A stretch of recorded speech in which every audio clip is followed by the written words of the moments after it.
Hey everyone, it's 10 Types, and today I'm going to be talking about control. That's right, finally talking about it in like a complete guide. So this is a complete guide to control in the current standard format, pretty much. So rotation is coming up. However, most of these ideas pretty much all these ideas will transfer to the to post rotation, and there's a lot of stuff. I've spent hours upon hours upon hours of researching for this, so I really hope you enjoy. And if you do, I'd really appreciate if you like and subscribe. So pretty much, I played one game of Control, and so there are a lot of different intricacies to Control. I have a few lists, and I'm talking about all the different aspects to it too. This is supposed to be really in depth. If you want to pick up Control, you don't know where to begin. This is a great place to start. You might need to watch this a few times if you're brand new to Control, but I think there's a lot of interesting aspects here. I'm also not going to be talking about zoroark Control in particular. I might talk about zoroark in a later date. Zoroark there are some new cards coming out that are going to help it. There are just some weird aspects to it, so I don't think it's really the right time or place to talk about it, but I'm going to be talking about all the other types of control. I'm not talking about mill here either, because that's not really control, but you'll see. So pretty much, what are the main aspects to control decks? Pretty much every control deck needs to have all of these, and they're all important. As I said, I'll show you some lists and talk about the different aspects, how they're incorporated. But you need walling, so having your Pokemon immune to attacks. Generally, that's pretty important. There are various ways of doing this. Resource removal, so stuff like energy removal, or milling. Milling is also resource removal, but if you're just playing a mill deck, I wouldn't describe that as a control deck as a whole. Gusting or trapping your opponent's Pokemon in the active. So this is very important. Generally, boss's orders. I've seen a few lists that don't play this at all. It's not as good. You really need these. So to stop them from attacking, it is separate from walling, although they do provide similar effects. And then recovery. Control decks should generally be able to go on forever.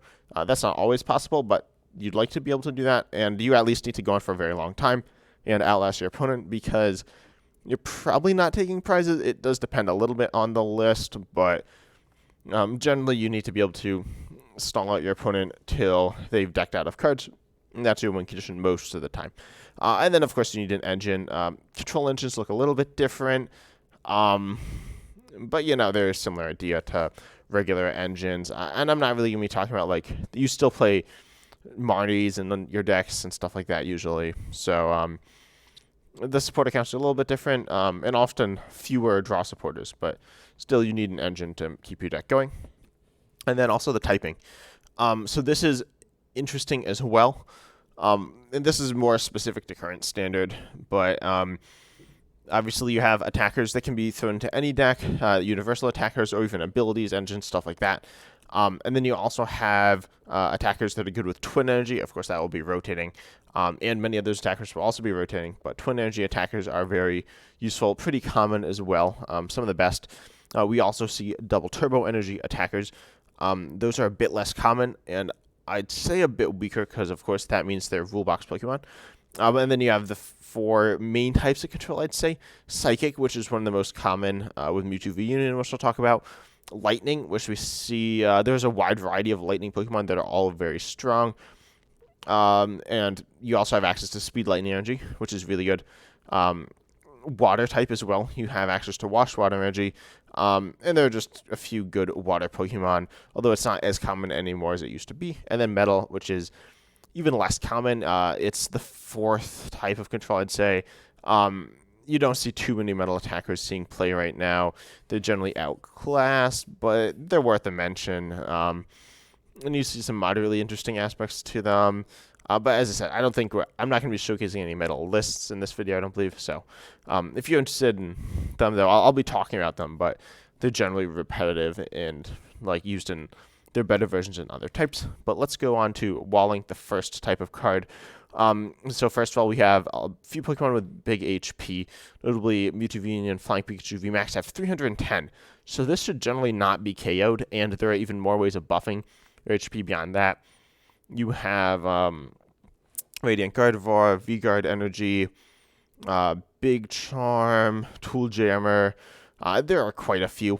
And then you pair this with healing cards. Notably, Mewtwo V Union has the ability to heal 200 damage from itself with this attack. You can heal even more with a variety of other tools. I'm not going to be going over all of them. There's a lot of them. Pokemon Center Lady, Radiant Serena. You could even use Champions Festival in combination with Gengar, which I'll show off later. But really, Mewtwo V-Union, if your opponent's doing 200 damage or less, you just be able to heal with it over and over and over again. And also, you have some potent attacks if you choose to go down that route, but usually you won't in the control style list. And then Flying Pikachu VMAX, which does do a sizable amount of damage, but also it's immune to basic Pokemon. Same thing as Ice Q, although Ice Q is easier to set up. Flying Pikachu VMAX is tankier, less harder. It's a bit harder to counter, I'd say, once it's evolved, but obviously you can counter it before it's evolved. And then also Ice Cube, obviously, just lower HP. And then we also see Pidgeot V, an interesting Pokemon with an ability that lets it return to the deck if it's on the bench. This means that it can be in the active. You can then essentially heal it all off. 210 isn't a ton of HP, so you really want to be stacking those healing buffs, I guess, with, as I said, like Radiant Gardevoir, V-Guard Energy. And there are some other ones as well, but Cape of Toughness also very good on Pidgeot V, very necessary. Pidgeot V, I'd say, is not super powerful right now. You can also attack with it with double turbo energy as well. It's one of the double turbo energy attackers, as well as Flying Pikachu's a double turbo energy with the lightning type as well. So you have the lightning pieces. You need to play the lightning pieces with that. Mewtwo V Union, of course, has access to some of the psychic pieces. It needs Psychic Energy to attack, so Mewtwo V Union is the main Psychic attacker, and Ice Cube is probably the main Water attacker. Morpeko is their Lightning attacker, and Ralts is a Psychic one. They have different positives and negatives, except, also sorry if there's any background noise or flickering or anything, but Morpeko here and Ralts stop your opponent from using one of their attacks. Only one of their attacks, though. So there are quite a few Pokemon that have multiple attacks, and most don't, luckily, for these types of Pokemon. But if they do, these Pokemon are very good. Morpeko is very universal, also pairs well with stuff like Speed Lightning Energy, and you can even use Spark if you play Speed Lightning or any Lightning type energy. But then it stops them from attacking. Also, you'd rather do less damage because you don't generally want to be taking KOs, especially with these type of, they're almost gust stalling type of attacks, because you don't want your opponent to be switching up. That'll be problematic. But they are also walling because they stop your opponent from attacking. So I'd say they function pretty similarly to Mewtwo V Union, Flying Pikachu, Ice Cube, Pidgeot.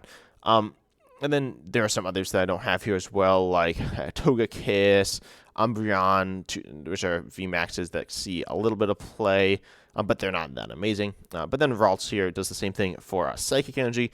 Doing less damage is better, although you can stick a double turbo on Morpeko, specifically, and pay its attack cost to not do any damage, which is nice. Morpeko is generally more versatile, but then, of course, Ralts evolves into Curlia, a very powerful engine, which we'll talk about later. So, generally, those two both provide solid value. And then Miltank here, immune to Pokemon Vs. This is one that was originally considered pretty strong, but not as strong now. It has a pretty usable attack, but also is immune to damage from Pokemon Vs. This is pretty good. Obviously, if your opponent's only playing Pokemon Vs and it can't hit through you, it's an auto win. Generally, though, it can be used to buy a little bit of time. It has situational value, although now it's usually played as only like a one of in most decks, or even less. It's like cut completely. Of course, it is a twin energy or double turbo energy attacker as well, if you choose to go down the attacking route. And pretty much every deck can attack with it, even if you're just playing basic or capture energies. And then Yellowhorn also here. I wasn't sure where to put this. I wasn't even sure if I wanted to put this, but it sees play. Confuses both active Pokemon. Generally, if you're sitting up there with a Pokemon, like an engine Pokemon or something like that, you can Yellowhorn, assuming your opponent has their attacker kind of stuck there a little bit. Similar to Morpeko and Ralts, but not guaranteed. They will eventually be able to KO you and take 6 prizes through the use of just flipping from attacks, unless they magically get KO'd due to a ton of luck, which isn't even good because they'll send up something else. So Yellowhorn provides some value of slowing your opponent down, kind of like Miltank. But Mewtwo V Union is really the one that is the endgame win condition. Ice Cube, Flying Pikachu, and Pidgeot and Morpeko or Ralts also provide that somewhat. Yellowhorn and Miltank slow them down. But generally, you want to play, as I said, something along the lines of this. At the very least, put in a Morpeko if you don't have anything else. And of course, look at what your other vulnerabilities are within the deck.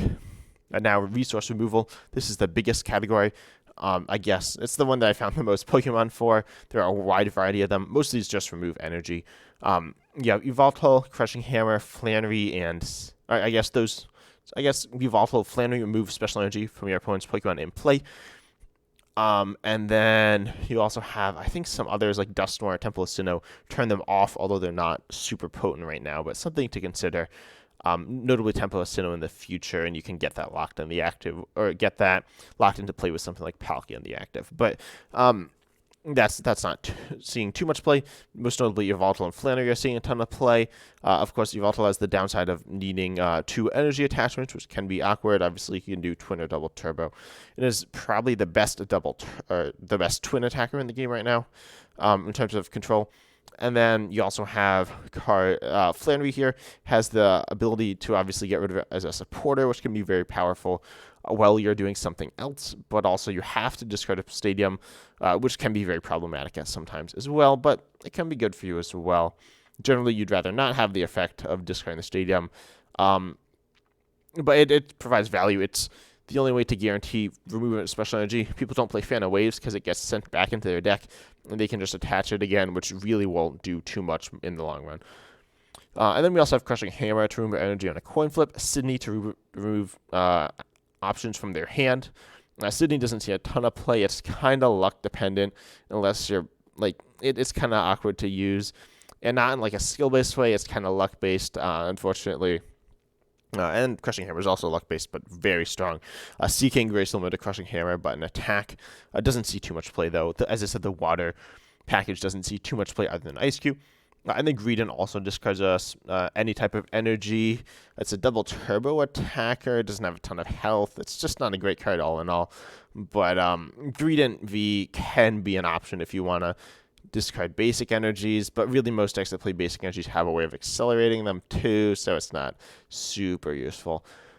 Seeking, though, does have some solid value, and I think is worth playing in some decks. Again, this is a Zoroark attacker, and I'm not going to be showing off any Zoroark control list. Honestly, they're pretty out of favor right now, but Seeking would see play in that style of deck, and of course, very much water-focused style list. Then there are also a number of milling Pokemon and cards. As I said, mill decks, I'd say, aren't control decks, but there are mill Pokemon chucked into control decks. Abominable V, a Pokemon V, of course, so a bit awkward in that sense, but you can just use water energy. So if you're playing the water package, this is pretty solid, allowing you to mill 2. And there are some other combos you can use it with, I believe Orbeetle from Sword and Shield, although that sees essentially no play, but that is an option. Sandile to discard 3, but you need Twin, and you probably also need Double Turbo in that style of deck. I'm personally not a big fan of Sandile. I prefer Bunnelby, which only mills 1, but it's only for 1 color, so much easier to power up. But you really want to probably play Bunnelby or Sandile in a lot of decks if you can find room for it. It's a nice plan when things are going a bit wrong, because you can hopefully get rid of some of their important cards. And Misfortune Sisters also is a nice card. A bit random, but mills items from the top 5. Of course, your goal here is to get rid of cards like Switch, Air Balloon, Escape Rope, and any other switching items. Getting rid of other items is fine too, and getting rid of Lost Vacuum's good as well, but mostly it's there to get rid of Switch cards, specifically there to counter Lost Zone. I'm not talking about too many counters to specific decks, but Misfortune Sisters is often there to counter Lost Zone, as well as a lot of the wall Pokemon are there to counter Lost Zone as well, the big wall Pokemon. Luxray V here, as well as Glam Berserker, get rid of trainer cards from your opponent's hand. Luxray V being a double turbo attacker with benefits from the lightning package of Speed Lightning. And then also you have Glam Berserker, which is the metal package card, combos with the Glare and Meowth, which is quite strong as an engine card. It doesn't see much play, but it's an alright card. And then you also have Lunatone here. I wasn't really sure where to put this card, but it reorders the top cards of your opponent's deck. This can allow you to completely lock them up, but it's very situational. You need to be in very specific spots, and honestly, it doesn't quite work out most of the time, but it can be comboed with Bunnelby. So it's kind of interesting. Also, a lot of decks have ways of shuffling their deck most turns, so Lunatone isn't super consistent, but I think it has a place in some decks. There's a ditto style deck where you use a ditto box, which often plays stuff like Sandile or Bunnelby. This Lunatone could see play. It makes very good use of your Volatile. So Lunatone could see play in that style of deck, which I'll showcase at the end, I believe. And then moving on to the next type of card. Obviously, this video will drag on a bit, just like a control, because I want to show the the full, or pretty much the full realm of control in the current format. And there are a lot of nuances to understand here. We have Jinx and Absol pretty much the same. I'd say Jinx is directly better than Absol. I don't really know why people play Absol, unless I'm missing something, but they have pretty much the same stats except for Jinx. Jinx's attack's a bit better because instead of doing damage, it uses Confusion, which is a bit more powerful. And then it also is searchable with Fog for still gaining some benefit from the Psychic package. There's no Dark package in control, really, so Absol doesn't get anything from that. Again, Chinchou here also does the same thing. Doesn't do any other effect, just gusts. Has less HP, obviously combos with the Lightning package. Really, Jinx is generally better, but there are times if you're playing heavy into the Lightning package and not into the Twin or Double Turbo package, Chinchou could be better. Yeah, Jinx is probably better. If you want to gain a lot of benefit from the Speed Lightnings, Chinchou could see play in a deck, but I'm not sure if that's how I choose to go. Of course, Boss Orders as well is just really good. It just traps your opponent's Pokemon in the active. It's really good. And you want to play lots of this in every deck. As I said, I've seen decks without Gusting. It's not good. You like, if anything goes wrong at all, you have no backup. Gusting is often a solid option in certain matchups. And then you want to remove your opponent's options through the resource removal cards as well. These two kind of go hand in hand. You can also use cards like Snorlax, Galarmine, and Mawile to increase their retreat cost, and this is where the one new card comes in that I don't have here shown on screen. It's not in English yet, I don't believe, but Spidops EX is a Stage 1 Pokemon EX that increases your opponent's active Pokemon's retreat cost, which is it's pretty solid. But of course, Galarmine's really good. Mawile and Snorlax also are good here, stopping your defending Pokemon from retreating. There's also an argument to be made for Teddiursa from Rebel Clash, I think, that stops him from retreating because it evolves into Ursulana, but Ursulana is also not that good, so yeah, I didn't include either of them. Mawile is valuable in a Ditto box. Snorlax has honestly seen its own deck, but I'm not really going to be covering it. But it's a Valley card as well as Galarmine. Both Snorlax and Galarmine are counterable. Because you can gust around Snorlax and you can remove the Galarmine Stadium. But your opponent needs to burn resources. Then you can replace the Galarmine or send back up the Snorlax and then gust again and maintain that better position. But of course, you're giving up prizes and using some of your resources of your own to do that. So you need to be very careful in that situation. But then Mawile is a bit more set in stone unless they obviously have a switch in hand, which breaks all of them. So Mawile, I think, it's quite good, but then you can't use other turn-ending effects like Zacian. So it's up to you, but I think Galarmine is probably the best because it's just almost always good and always usable. But you can play Mawile or Snorlax as well. You could some decks don't play like Galarmine or Snorlax or Mawile, just play some Gusting cards. I think one Galarmine or two, you really would like two because your opponent can permanently remove a Galarmine from your deck if they use Loss Remover, so that's one thing to think about. But yeah, I think Galarmine plus a card plus boss is necessary in every control deck right now. If you don't, I think it's kind of silly. You're losing out on a very important aspect. And then I think this is the last aspect of the control style deck, recovery. The main combo here is Palpad, Silent Team, Yell's Cheer, allowing you to recover infinitely. It's very slow, but eventually you will get there, and you will not deck out doing this, assuming you don't get absurdly unlucky. You can also use Eldegoss V paired with cards like Birdkeeper, I think Sharon's Care. There are a few different things you can do to loop infinitely with Eldegoss. That's often how you play Pidgeot V. That combo revolves around Eldegoss. You could also do that with Togekiss VMAX or Umbreon VMAX, although I don't think any of those are particularly strong right now with the ability to one-shot being so prevalent. But Eldegoss is still a solid card. Obviously, in order to attack with it, you need double turbo energy as well. But then the main recovery cards, And this is actually where you see one of every type. You see Regieleki, which is lightning type, but also colorless, right? That sees a ton of play, and it's the best one out of these. Allowing you to recover a trainer from your discard into your hand. So pretty versatile. Xerneas and Dialga allow you to recover any card. So if you need a special energy, most notably, it's useful. But even now, you can recover special energy with the Roseanne's backup. I haven't included that here, but it's a valid card to play. And then Floatzel, recovering 2 items. Most notably, this allows you to spam Crushing Hammers. You can recover Pal Pad, which allows you to recover any supporter. So still very versatile. And there's also more Pico, but that's generally outclassed by Regieleki in pretty much every scenario. But yeah, Regieleki's the best out of these. It's probably the best lightning attacker in Control right now. And then you always play Pal Pad, you probably play Silene, and you probably play Team Yellowstream in every Control deck as well. It's not a requirement, but if you just want to knock deck out and have more access to resources in the end game, you play them. And you play higher counts if you want to be more consistent and just, it's better to play higher counts of cards like your trainer cards. And then the engine cards, which is obviously played in pretty much every deck. If you don't have an engine, you're going to lose. Notably, control decks play engines that end their turn. So we see Snorlax often in combination with Galarian Meowth, Zacian V, Radiant Venusaur, and then Calyrex or Starly, which are attacks allowing you to search for cards. They all provide a bit of a different value. Notably, we see Snorlax has to be in the active and you need to get a smaller hand, but Galarian Meowth works very nicely with that. I think if you're playing Snorlax, you should probably play Galarian Meowth. It is very strong.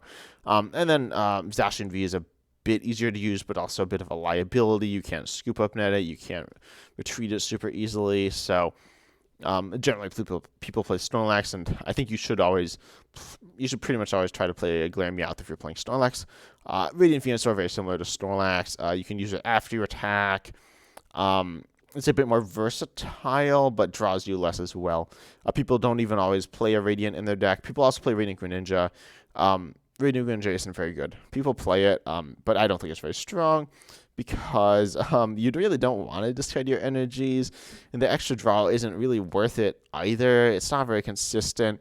Radiant Venusaur has its place in decks, though. I'd say play Radiant Venusaur or don't play any Radiant at all. You could make an argument for Radiant Jirachi or Radiant Eevee. 2 other set of Pokemon. I'm generally a bigger fan of just playing Calyrex or Starly, though, allowing you just to search for attack for cards from your deck.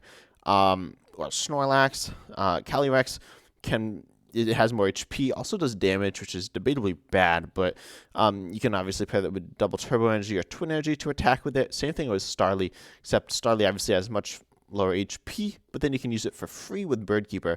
And I'd say the majority of Control decks play Birdkeeper.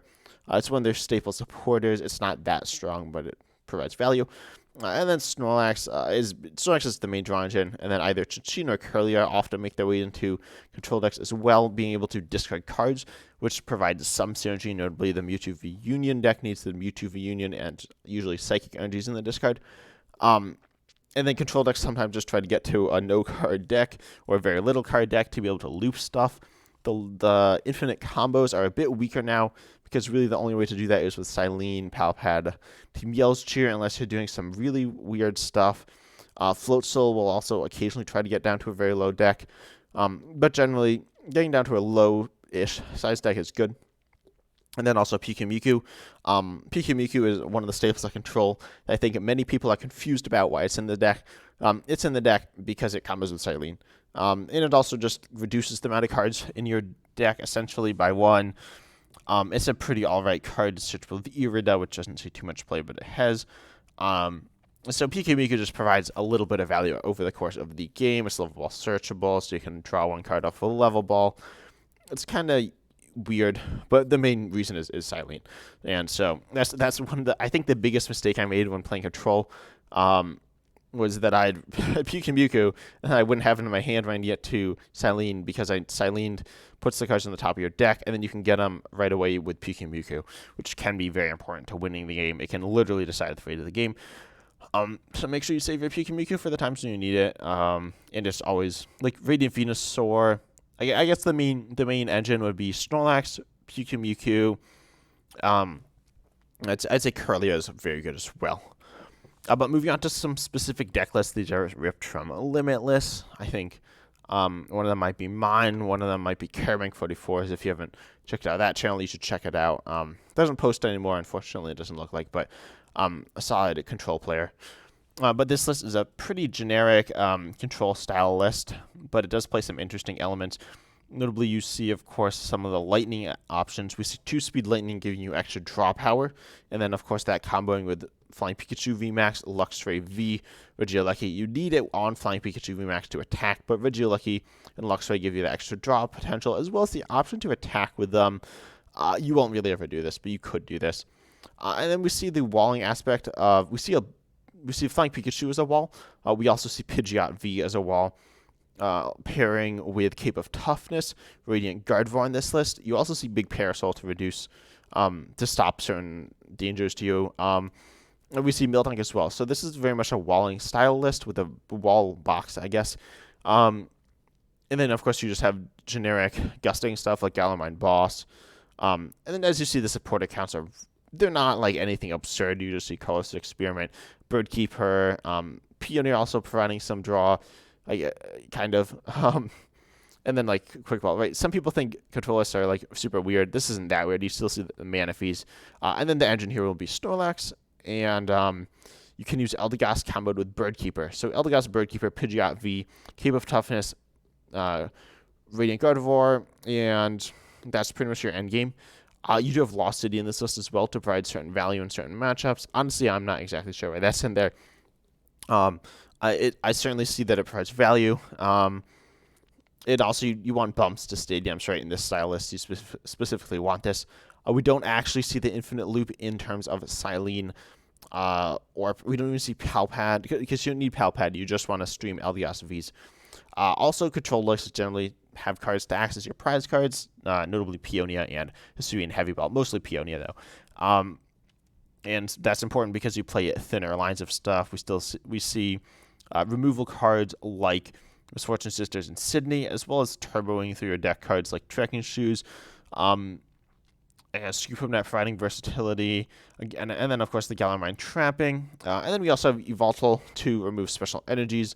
No Crushing Hammers, but for Yveltal, I guess I'll talk about specific matchups. Yveltal here is, of course, for Lugia, as well as other decks, just to remove double turbo. It's okay against Arceus. It's a good card all around. That's why the list plays 4 of it. And then Snorlax, of course, is your draw engine. Flying Pikachu VMAX and Pidgeot V are there primarily to defeat the Lost Zone decks. Those are definitely, in my opinion, the hardest deck to counter with control. Although I usually don't play cards like Flying Pikachu VMAX, even Pidgeot V. But because they play lots of switching cards and they play lots of basic energies, which are annoying to deal with, but you can counter them with Flying Pikachu VMAX relatively easily, and then you will take prizes. And Pidgeot V you can also take prizes with, and then Regieleki to allow you to be able to recover anything, except you can't actually recover your Regieleki V in this deck, which is kind of funky. And then also, one of the other interesting things is the Snorlax from, I believe, Lost Origin, with its Unfazed Found ability and Thumping Snore, a damaging attacker, actually. And this may confuse some people. This confused me a bit at first as well. It's just a very potent attacker, and also it has a solid HP pool for a basic single prizer, and it also has this ability that prevents effects of attacks onto it, which is very similar to Big Parasol, allowing you to leave this in the active. And then one other thing that some people may be a bit confused about is Thornton in this type of deck. The reason that Thornton's in this deck is because you essentially have no way of accelerating energy, but Thornton is your energy acceleration. So your goal is to attach your energies to different types to your different Pokemon. Then we need to go into a different Pokemon. You Thornton into that Pokemon. That's not the only way you can just manually attach, but of course your opponent can target that down and KO it, so then you can Thornton back into it to go in with it again, and it gives you also versatility if you, say, want to switch between your Luxray, your Yveltal, and your Flying Pikachu, Pidgeot, that type of thing, Snorlax as well. So it's very strong, right? And then Luxray also to remove trainers from the hand, because there are some very annoying trainers you'd like to get out of mine and play in certain matchups, and if your opponent gets rid of some of your like really important cards, like if they like play Path, that's pretty annoying. So you just have lots of counters. And if you have any question about anything, right, just leave it in the comments. I'll do my best to answer it. There aren't too many like serious control players. I'm not like I don't only play control, but I play a lot of control. So I'm interested in hearing what other non-control players think about this. Obviously, this is quite a lot of info, but there's a lot to talk about, right? Moving on to the next list here. This is a ditto list. I don't actually remember what all I believe 5 lists. I don't remember what all 5 are. But yeah, ditto here. So ditto copies single prizes in the discard. I guess non-rule box Pokemon in the discard pile. So of course you want to copy Yveltal, Regieleki, Jinx, Sandile, Morpeko, Ice-Q, and Calyrex. You see Ice-Q, Morpeko, Miltank for walling, as well as Diancie. Diancie I didn't really mention. It doesn't see too much play in control. It buys you some time. Very similar to Miltank. Personally, I don't love it, but it's okay, I guess. And then Jinx, for your like Gusting. Jinx is very important. Jinx is one of the most underlooked Pokemon right now, I think. It's super powerful. Of course, you do play a copy of Boss's Orders, as well as a copy of Serena. Allowing you to gust. And so you need to make sure you can combine multiple of these things in one turn. So you could say Serena and Regieleki, or you could Serena and Yveltal. Then Morpeko and Ice-Q just to wall, very important. This list, it looks like it does not play any copies of Big Parasol. So this is a list that will struggle against Lost Zone. Your main win condition is Morpeko. So, or you could also just spam Misfortune Sisters. I would also like to see a Mawile on this list, although the list instead chooses to play 3 Galar Mine. And Echoing Horn to be able to lock stuff in the active. But yeah, this list definitely struggles against Lost Zone, but is pretty good against pretty much everything else. Very versatile, very powerful, and it can definitely beat Lost Zone as well. Also, Sandile instead of Bunnelby. This is generally how the deck plays. I personally am not a big fan of that. I'd also like to see a Galarian Meowth in this list because one of the main engines is Snorlax here, and you need to get Pokemon in the discard for Ditto, if that's how you're going to be working with it. And then Calyrex, in addition to Snorlax, is a bit strange as they kind of overlap on each other's territory. A few other things. One, it plays the water package. It plays water energy for Ice-Q. Wash water energy here, meaning Ice-Q is immune to effective attacks. So that's debatably instead of Big Parasol. Of course, you're not set, right? There are definitely ways that they can get through you, Lost Box.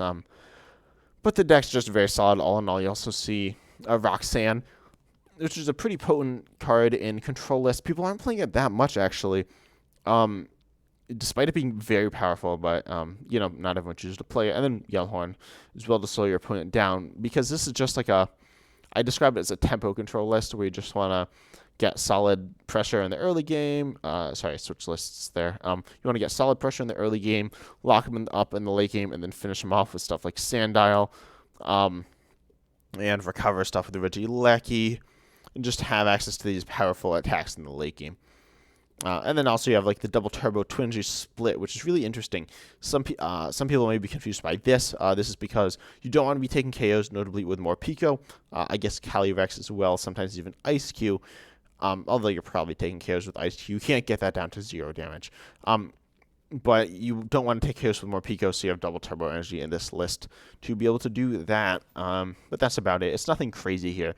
Also, Tool Scrapper instead of Lost Vacuum, because you'd rather get rid of tools. Again, you're very vulnerable to Lost Box. You want to get rid of those. Air Balloons, really you want to get rid of them for any matchup. So overall, pretty solid. Also, getting rid of Big Parasol can be very important. But this is just a Ditto box. This is probably my favorite type of control. As I said, very vulnerable to Lost Box, unfortunately, but still very good against pretty much everything else. And then this is pretty similar to the other list. The first list I showed, this one plays more heavily into the water package, though. No lightning. So this list, the first list here, plays the Flying Pikachu. This instead plays Ice-Q. It actually is a bit different. Higher counts of Miltank. We see the Starly Birdkeeper type of combo. We see greater focus on Gusting as well. And then the Yell Horns, Echoing Horns. So your goal here is definitely going to be to get something stuck in the active. We see Sydney as well countering the Gusting stuff. We see the heavier kind of Thornton. This is a more straightforward control list. And I describe this as a Gust style control list. Your walling ability is a bit limited. So, again, this will struggle against Lost Box. You can kind of beat them again with Ice-Q. You see 3 Wash Water Energy, even more powerful. No Raihans. Raihan could be good in these style lists. If your opponent's just able to outspeed you completely, but you still got Cape, Ice Cube, Wash Energy, which is pretty strong. Yeah, and you have like Lost City, which can do some damage to the Lost Zone deck. I think, as I said, I don't exactly know what Lost City's in there for. So if you know exactly what that's in there for, comment that down below. Also, it can hurt like Reggie's, but I mean, that's not that bad. But yeah, it's pretty much a generic list. You can also attack the Radiant Greninja. And then, of course, very much focused on the Yveltal as well, because Yveltal is so good against Lugia. 4 Yveltals will probably beat your opponent's Lugia. And then, of course, I didn't talk about this earlier, I don't think, but you just see generic cards like Manaphy in these style lists to be able to stop bench damage, which is pretty important. So, I mean, it's not that important, but notably against Radiant Greninja, Raikou Amazing Rare. Yeah, I think those two. Manaphy can become very important. Now we see a Zoroark list. I guess I said I wasn't going to show off Zoroark. This is, I'd say, like a water control Zoroark list. I believe this is Carabank's list. This might be my list. Is this my list? I don't really know. This is the Chinchino Barrel list. Yes. So this list is kind of weird, a bit outdated, and plays some weird stuff. But yeah, you see the water attackers with the Seeking, Float, Silk, Reboundable, to be able to mill, to be able to remove energy, to be able to recover stuff. Evolve will be able to remove energy, Dustorm to turn off energy. Yeah, we don't really see any wall Pokemon in this deck, actually, which is interesting. Ice-Q, I think, could definitely be a strong addition to this style of deck, though. And then also you just see a lot of boss stalling. This list is a bit underwhelming, unfortunately, especially as time's gone on and on. But you do see the Zacian and Snorlax to be able to draw cards, Chinchino, Barrel, both providing different values. This is just a Zoroark control list. As I said, I wasn't going to talk about this too much. But, yeah, you often will probably play this with the water. You also have access to the Gorbis, which makes you immune to Chilling Reign and Teleon pings.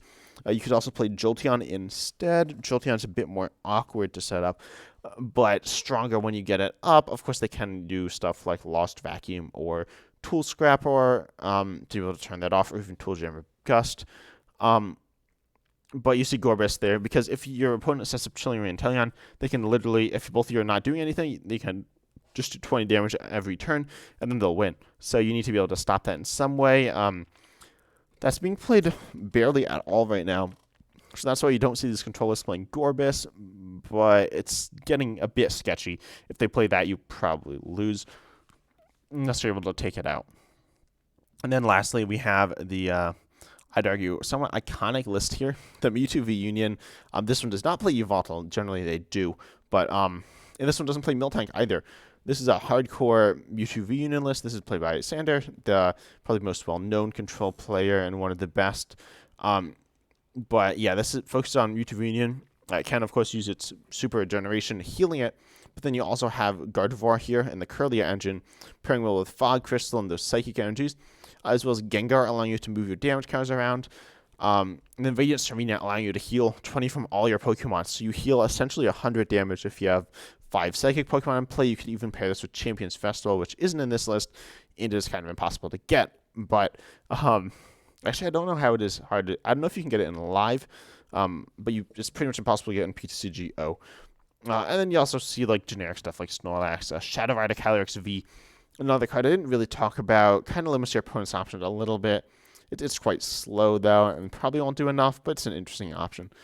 And then we also see like the Silene, Palpad combos to recover, and then V-Guard energies. You could even play Radiant Gardevoir, not in this specific list, but with Mewtwo V Union, it's pretty good. Rare Candy as well to set up that Gengar.